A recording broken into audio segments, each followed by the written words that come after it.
Hi everybody, thank you for joining me today. So we're doing our 53rd sketch and we're using this one right here. A lot of times I find most of my sketches on Pinterest, and I will have a link below for the one that we're using today. So I already pre-cut most of my papers. I'm using the Wild and Free collection. This is my 8x8 paper pad, and I wanted to focus more on the sentiment for the video. I'm using this twine, or I guess it would be, yeah, it would be like twine. And the flowers that I showed that also coordinate with the paper pad. So we're going to start off doing some embossing. With this Prima collection, there was also a small stamp set. So on that stamp set, it was like a wreath, and then inside on a separate stamp, it had a sentiment with like two matching leaves, I guess you would say, that kind of go with the wreath that we're putting on first. So this one I stamped in Versamark ink, and then I'm going to cover it with gold embossing powder and heat it up. Now I have this one that's by Ranger, I think it is. Hold on one second. Yeah, Ranger. It's called Enchanted Gold. And I've always liked this embossing powder, but it seems light to me. And whenever I go to put it on, because I'm trying to use it, I'm always like, well, it may not be dark enough for it to have a pop, you know? So in looking at it, I was thinking, should I try a different gold? Should I, try a more glittery gold, which you'll see me pull out one here in a second.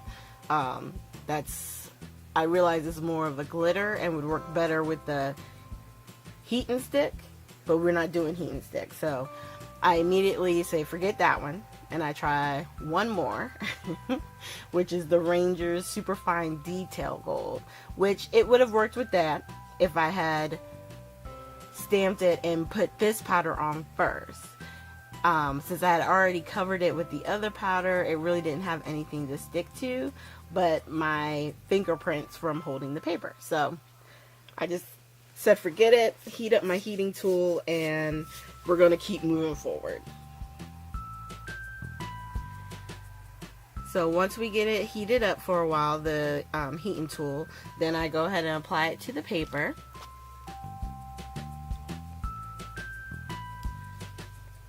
And once we get it all heated and melted, we're going to go ahead and work on our sentiment. Alright, so once I got that set up, I decided to grab the VersaFine Black Onyx ink for the center sentiment, and I'm not going to heat emboss that. I'm just going to go ahead and, stamp it right in the center. Alright, so once I got it inked up, that's the beauty of clear stamps. It allows you to be able to see through and make sure you got it, even and looking exactly the way that you want it. So I like the way that turned out. Even though it was a lighter gold, it didn't bother me. Once it was all done and the sentiment was still popping, I was okay. So in order to start putting this together, I'm going to go ahead and tape up the backs. I think if I did anything different on this one, I would probably have matted these two pieces that I'm getting ready to put down on the card, because they're a pattern. They kind of blend into each other, and I would want, I think on my next one, a little bit more definition. So that's an option for you too. And if you have a grid mat like this one, you can always use it to help you, straighten out your pieces as you put them down. And once I have that one, I'm going to tape up the long piece here. And I think compared to the actual sketch, I think I left this one a little bit longer than it should have been, but I think I liked it better this way, with it a little bit longer. That way you got to see more of the pattern. and then I'm just trying to figure out where I'm going to put that. And instead of using like foam tape or something like that, I just glued everything down using my ATG gun. And then once I place that, then I'm going to use the baker's twine. And what I did was I used my ATG tape to put a lot of it on the back where I'm going to be at, you know, bringing my twine around. I wanted to make sure there was enough tape in the back that it would hold it down. And I'm just moving my pieces to make sure that the 3 of them are evenly spaced.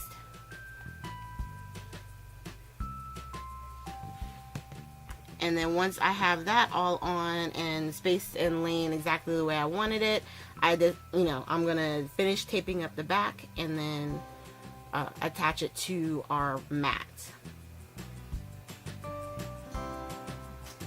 And the mat itself is at 3 1/8, or 3 1/8, 5 3/8 by 4 1/8.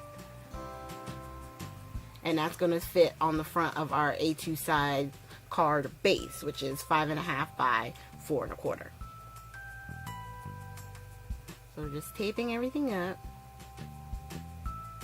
And the keeping it all flat was strategic because, you know, we're going to be adding some of those flowers on, and I didn't want to add too much dimension, and, you know, it sometimes makes it harder to fit into cards. Like this particular flower right here, as I'm filming it, I realize it's way too big. Okay, I like the smaller flowers that I have, but I was thinking I wanted something a little bit more than these 3. I wanted one that was going to stand out, maybe a little bit bigger. So I have currently a drawer that I keep a lot of my Prima flowers and from the different, you know, collections and stuff. So while I'm recording, I'm trying to look through real quick to make sure, you know, to try and find, like I found this one right here.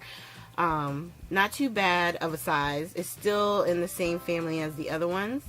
And then I looked at 2 other packets, but those flowers seemed way too big as well.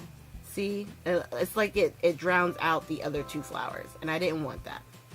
So it's like, to me, it would be either 1 flower if it's going to be a bigger one. If you're going to do the 3 like it's on the sketch, then you just have to be mindful of the size. And I think that particular one right there, the tan one that I put on, was the better fit. And then, of course, it never fails. Whenever I go to do a video, I can't find my pop dots, my little mini dots. So I had a piece of some score tape on my desk. So I grabbed and cut a little piece and just taped it on the back.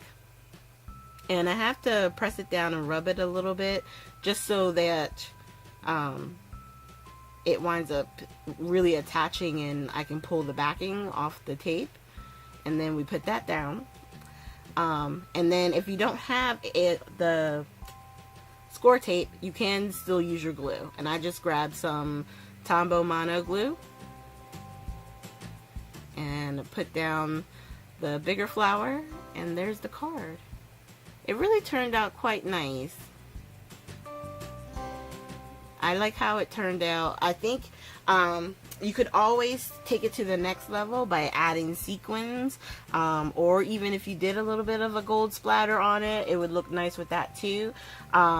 But if you just want to keep it simple, and you know, I think this is really a pretty card and would be great for someone's anniversary. Alright, you guys, thank you so much for joining me today. Make sure you hit the like, subscribe, and share button. And at the end, we'll have links to our last 3 sketch videos. And I will see you guys with our next one, which will be this Sunday. We'll have another coloring video. Thanks, you guys, and have a great weekend.